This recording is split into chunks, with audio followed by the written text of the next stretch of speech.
Coney Island Prep is based in Coney Island, or in the Brighton Beach area of New York City.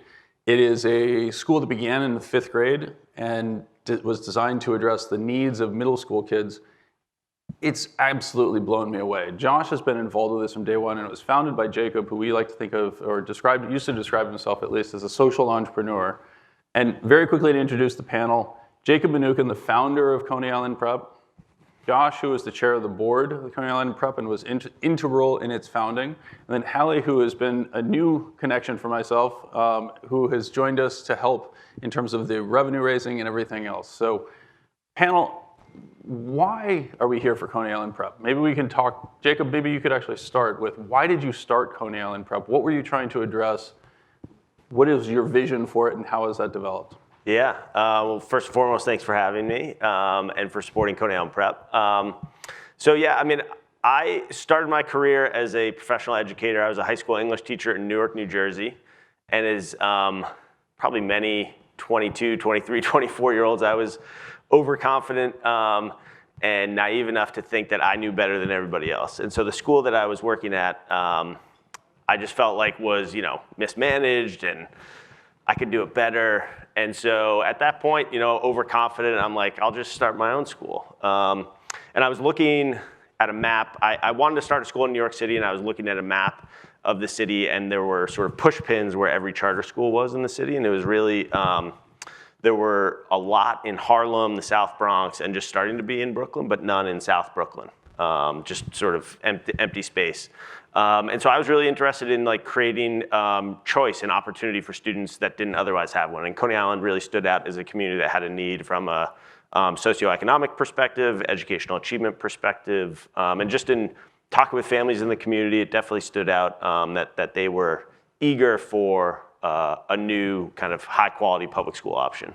And just very quickly, what led to the decision to start in 5th grade? Because this is one of the things that jumped out at me about the way that you chose to approach this. By the way, can we start the timer? Because we don't have an indication of how much time we have.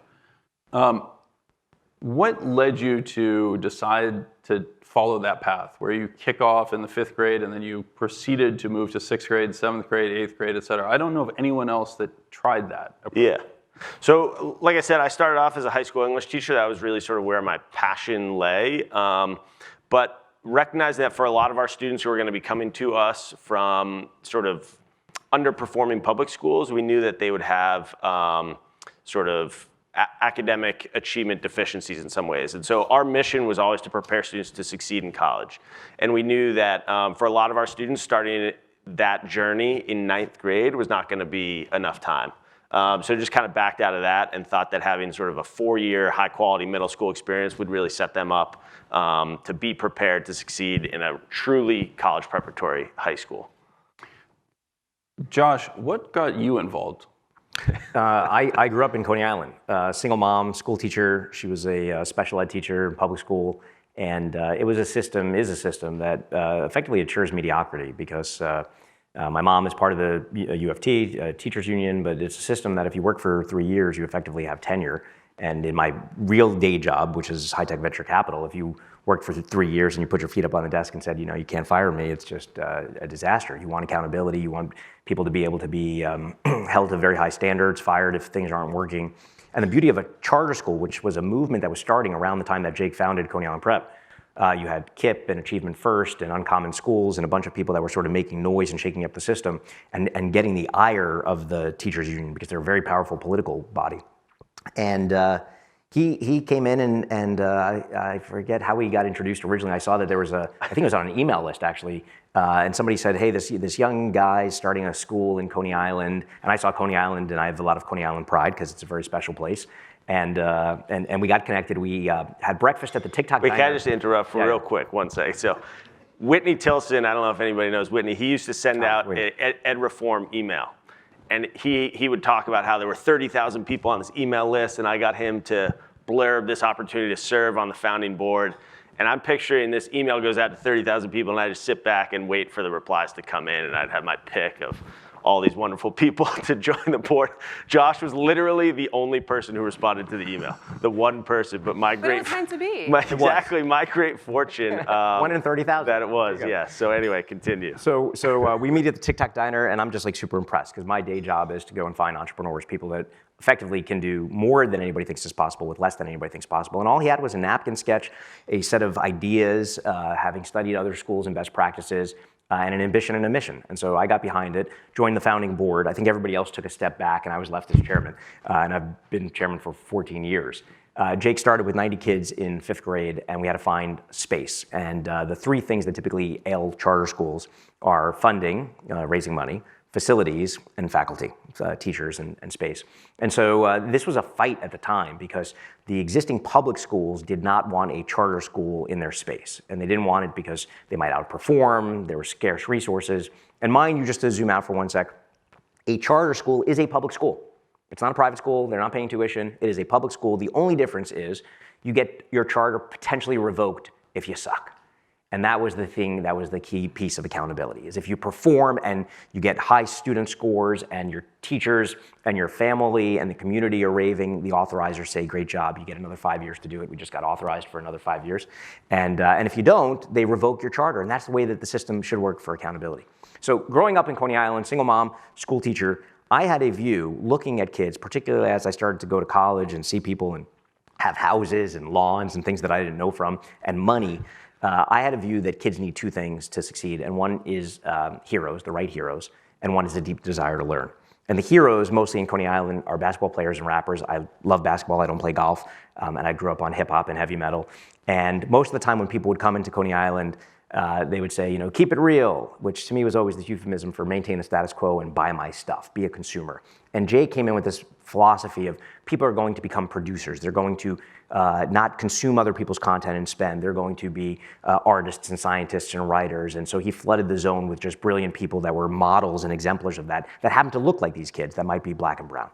And then the second piece was high expectations and having a deep desire to learn. And so from the time that somebody started, and we started with 5th grade, but ultimately navigating the political system, and we had the benefit of having Bloomberg at the time to help guide us a little bit, we ended up with K through 12. And we started with 90 kids in the projects, and today over 1,000 scholars in all grades and 100% college acceptance for many years since we started, which is just absolutely amazing. In many cases, it's the first time in these families that somebody has attended college. Very high expectations. They come in kindergarten. Today it would be class of 2041 or 2039. So there's an expectation. You are going to college. And that has been the mission, which is get into a college of your choice and be able to pursue a career of your choice from the time that you step foot in that building. So I want to interject here for a second. I think Josh downplays a couple of quick things. So yes, a charter school is a public school. You do not pay tuition. You are paid effectively. The funding for the education follows the student. When I first became involved with Coney Island Prep, what I discovered about that process was, yes, the funding for the student comes, but the funding for the facilities didn't, right? So these were actually schools with students without funds to pay for facilities. The facilities obviously were challenged, but Coney Island lucked into or struggled to find some facilities that were subpar but ultimately worked, shared it with another school, at least initially. The second component is when Josh talks about the heroes dynamic, most of us are used to a world in which we get to spring break and we go skiing or we go to the beach or we go on a family vacation.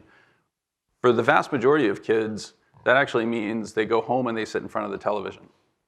And so what Coney Island Prep, among other things, has done, and done this consistently, is vacations means college tours, right? Going to see schools, going to see who they want to be, getting those role models in, right? The last thing that Josh mentioned was 100% college acceptance, which is actually why we're here today. So the school is now fully funded. It's got a number of donors that are very generous in that dynamic.